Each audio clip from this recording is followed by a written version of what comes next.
Hello, welcome back. I'm Statman Dave, and today we're going to be talking about Amorim's new attacking structure at Manchester United, the 3-6-1. Of course, if you are new around here, make sure to hit that subscribe button, like the video, but anyway, let's get this party started. So Ruben Amorim's Manchester United have pretty much lined up in a 3-4-3 formation for his tenure at Old Trafford. In terms of that structure, of course, it's very much a back three, two holding defensive midfielders, two number 10s, two wing-backs holding the width, and a number 9 through the middle. But Ruben Amorim has had some problems with that system in the Premier League and in the Europa League. That especially happens if teams go man-to-man and press Manchester United high up the pitch or in a mid-block. The issues come because it's quite easy to stop the possession play.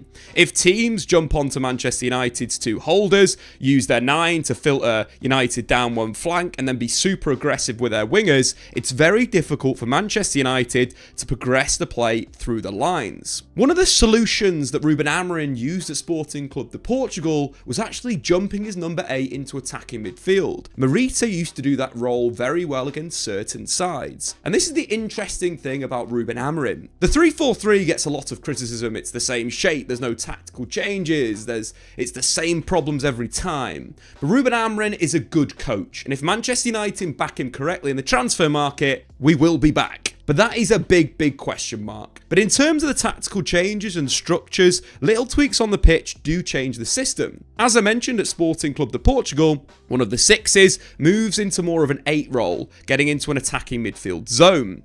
And this is the shape that we saw Manchester United move to when Athletic Bilbao went down to 10 men. Not only did it allow United to be more comfortable playing with just a single pivot and having more bodies in the attacking line, but it overloaded Bilbao in defensive midfield. And this is a key thing for possession-based teams. Instead of overloading a team at the back, sometimes you do want that. When you are really dominating the ball, where you want to overload the opposition, especially, is on their defensive line. And what we started to see with Manchester United, not only an overload on the defensive line, again, Athletic Bilbao's midfielders would drop back into those deeper areas to kind of cover the fullback, but it was in this middle zone where Manchester United really took control of the game. And this is an area that United have kind of struggled with for years. It's getting the ball to these attacking midfielders and looking to create chances through interchanges. And with the movement of Manuel Ugarte from that deep defensive midfield position into number 10 completely changed the game. So let's go back to the issues. Why is the 4-2-1 in a possession sense a problem? The pressing is a problem. In terms of the build-up, teams can easily press you when you've got one of your defensive midfielders and you're building in this shape. As we mentioned previously, your number 9's filtering you down one side. You're very much man-to-man in that midfield area with your 6 kind of shuttling across and, again, kind of following the flow of where the 9 is and closing down that area of the pitch. It makes it very easy to press the ball. So if the ball's moved from centre-back into midfield or alternatively wing-back back into midfield, it's very easy to jump on. Straight away, getting your body in there and winning the ball back. And that was the issue with Manchester United at the start of the game. We saw it over and over again, especially in the first 30 minutes. Bilbao jumping on Man United in that central zone and winning the ball back and counter-attacking. We've got one example here on 6 minutes. Manuel Ugarte receiving the ball in that kind of number 6 position. His first touch isn't great. He gets his body all messed up and Bilbao jump on it. They snap, they win the ball back, quick transition, and they get a good shot in from the number 10. That is an issue for Manchester United in the Premier League as well. Manuel Ugarte is elite level off the ball, and I'll have a look at a clip of him being elite level a little bit later on. But on the ball, there is some work to be done. Again, he's still a reasonably young footballer, 25 years old, he could definitely improve. But in terms of the tactical side, where you'd really want Manuel Ugarte for this United team is arguably in this kind of 8 role, this number 10 position. So instead of him receiving the ball deep and it being a problem of losing the ball and then quickly transitioning, getting shots on goal, what you're going to do with Ugarte, you're going to have more patience at the back 3, create more width for the back 3, but you're going to push him higher. You're going to pull the opposition's defensive midfield deeper, and then once again we have a 3v2 in that central zone, and Man United could start to create chances. Of course, the substitutions happened. Bilbao went down to 10 men, and they set kind of in a 4-4-1 block. But the same thing, obviously, you know, the pressing is going to be a bit better if you've got an attacking midfielder in there. You probably can jump a bit better on Casemiro at 6. But the same kind of thing happens in that sense, that you're properly overloading the opponents in that high area. And I just want to take you to the third goal of the game, because it's a great example of what I'm talking about and why Man United should push Ugarte into a higher position, or whoever's playing number 6. Like, I like Bruno Fernandes in the 6th position. I really do. We've made many videos on why I think it's an important thing United should do in certain games. And this is what I mean about the 3-4-3. Yes, it's a 3-4-3 on paper, but there's so many little tactical tweaks that make the shape very different. So if it's a Casemiro Ugarte midfield, this should be Manchester United's possession shape. The 3-6-1 structure with 1 centre forward and 3 behind. So going back to the third goal of the game, I want to highlight this kind of fact. So Manchester United building with 3 defenders. Again, we look at the shape and structure. The number 9 is on Casemiro, but he's also kind of got to jump out and press. That was the same kind of role that the number 10 was doing before he got subbed off after the red card. But as United build, you can see Casemiro looks a lot more comfortable as a sole pivot. He's checking his shoulder here well, and you can clearly see that narrow band of 3 behind Rasmus Højlund, the 2 wing-backs really wide. And this is something United need to do more in the Premier League. Push that A on. Anyway, so Casemiro checks his shoulders twice, receives the ball, not a lot of pressure, and plays a brilliant defence-splitting pass. The issue here for Bilbao is to stop those 3 passing lines is almost impossible. You'd have to narrow up one of your wide players, or you'd arguably have to really close that central area, which would open up the pass to Garnacho and, of course, Bruno Fernandes. The ball forward's really good, and this is a type of area United don't get in enough. This is a kind of like the classic modern football position, in between the lines, linking the play. Of course, Ugarte flicks it to Bruno. Again, I think he's better in these one-touch areas than having to receive back to goal or receive under pressure. Much better in this higher zone. Flicks it to Bruno. Bruno goes back into him. Bilbao slightly recover the ball. Højlund puts in some good work, and Ugarte with a brilliant back heel, freeing Bruno Fernandes to side foot the ball home. Of course, that tactical switch did come after the red card, but I still think even if you had 10 men on the pitch, so let's throw Bilbao's attacking midfielder back in, we still have a situation where Man United could overload Bilbao in that zone. I think Casemiro might have to do a little bit more work to pull the 10 a bit deeper. Potentially you're looking at the outside centre-backs being the guys progressing the football into that zone. But can you see tactically why I think this would work in certain games in the Premier League when teams are going man for Man United? Because you look at that first 30 minutes, Bilbao won 9 of their 14 tackles versus Man United. Their pressing was really good and they created a lot of dangerous opportunities on the counter-attack. That being said, as soon as United switched this 3-6-1 structure, they completely controlled the game and dominated. So talking about Manu Ugarte, of course, I mentioned before, he is world-class off the ball. So that's where you really want a player like Manu Ugarte. You want him in this defensive sense, you want him dominating that area and then moving high. So one of the big things that he does so well for Manchester United, let's say going back to Man United's kind of defensive structure, that's Ugarte dropping in with Casemiro, Garnacho and Fernandes dropping, both the wing-backs dropping,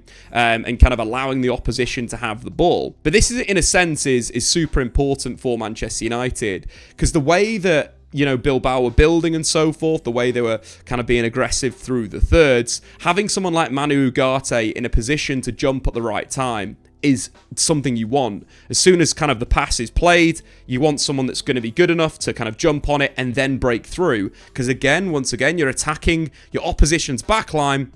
If Ugarte continues his run like he did for the goal, or the penalty, should I say, that's what happens. And getting the best out of players is so important as a coach. I don't think Ugarte is a top possession player. He's a world-class defensive player, and I think he's quite good as a body in between the lines, as we saw just then. But in terms of that defensive sense, let's have a look at that right now. This is the incident before the penalty. So Bilbao are building out of the back with their back 4. You can clearly see the lines in Manchester United, the 2 attacking midfielders that are a bit more narrow, and the 2 DMs. As Bilbao kind of look to play the ball into midfield, just look how far away Ugarte is from Bilbao's central midfielder. The way that he jumps from this position on that pass, that is world class.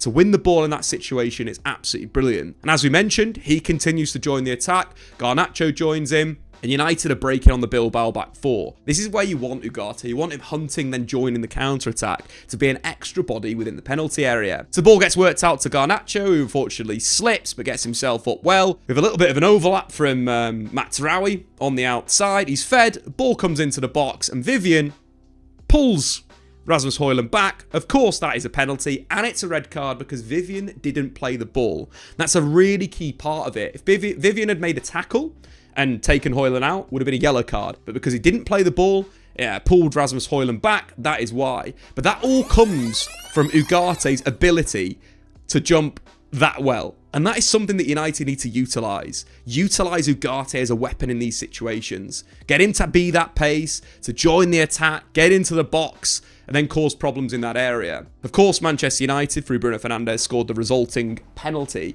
The red card, the penalty, Manchester United 2-0 up. Big problems. And again, look, we talk about tactics. We talk about this 3-6-1 being a good structure I think United should use if they're getting pressed high up the pitch. But we've forgotten about one thing. You're going to get in the comments, guys. We've forgotten about one key component of this game of football. And that is the Steel City Ronaldo, as I like to call him. One of the things when you're playing teams that are playing very much man-to-man is if you can recover the ball in certain areas and beat your pressure, 1v1, you get situations. And we saw that with Dorgu carrying out. We saw the pressure coming in from DeMarcos, who was still on the pitch at that point. This was obviously before the red card changed things. We saw the pressure come and a little bit of confidence from Patrick Dorgu. Again, I think he's playing within himself at the moment at Manchester United. I think there is a much better player there, but I thought he was really good against Bilbao. He started playing a little bit more like himself. Remember that little shot that he created? Chopped inside, back on the outside, had a shot on goal. That's what we're going to start to see with him. And you've got to remember, this lad is 20 years old. It's going to take time for him to adapt to the Premier League. He has really been thrown in at the tough end. But him getting out of that pressure is a way to beat a man-to-man system. He did that and won a free kick. And of course, we all know what happened from that resulting free kick. We saw one of the best individual moves I've ever seen a centre-back do in the history of football. Was it Ronaldo? Was it Cristiano? Was it Lionel Messi? No, it was Harold Jacob Maguire. So let's jump into the free kick. Bruno Fernandes dropping it to the back post. A pretty poor free kick. Bilbao recover, but then United snap him. Big tackle from Garnacho. The ball breaks to Harry Maguire. And in this situation, you're thinking, there's going to be an underlap. There's going to be a pass back to Dorgu. United are going to recycle the play. Maguire had a difference of opinions there. And he thought, you know what? Fine. I'll do it myself. The way he controls the ball, first up with his soul, in a Brazilian style, then drives down the line, stops the ball, accelerates again, comes back on himself, back on the outside, then United have a basic man-for-man load of the box. The cross is simply fantastic. And when we spoke about Manuel Ugarte before, he needs to be used higher up the pitch, in possession, because he's pretty decent in these situations. The cross is world-class, the run is world-class, the flick on from Ugarte is alright, and there is Uncle Miro on the back post. But that's one moment created by a player that has really impacted Man United this season from an attacking sense. People are talking about him being a right winger. No, get him up front. Allow him to do what he wants to do. Goal against Lyon. Assist basically created this goal versus Athletic Bilbao. Harry Jacob Maguire. What a guy.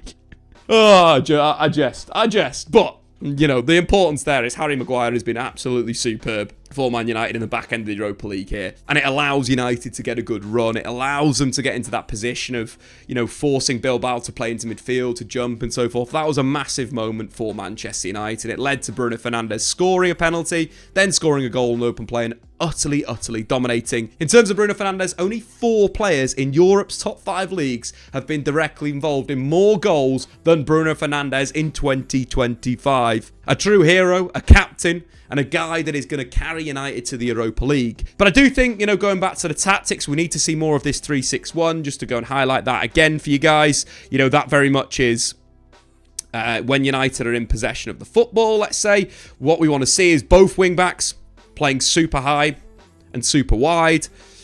We want to see both number 10s in the inside pockets, and we want to say Manu Ugarte moving from that number sort of 6 position into a number 10 area, playing more as an 8, creating a structure that will allow United to not only force their opponents back, but make them defend and create more passing angles. Again, the big thing here, just out of the back from the outside centre-back perspective, you arguably could potentially have 3 passes into attacking midfield for United to turn and then create opportunities. I think this is the blueprint going forward for United, especially with an Ugarte Casemiro midfield. United in the transfer market either need to buy a number 10 to drop Bruno permanently deeper, or they need to buy a defensive midfielder that can really play through the lines. They're the 2 options there. I think Bruno could do an option of both, to be fair. I think he could be the deep line player, but as well high. The big thing with Manu Ugarte in these types of games, you want his world-class defensive ability on show. But anyway, in terms of United, big chances. The tie is not done. One thing I'd love this United team to be is more ruthless.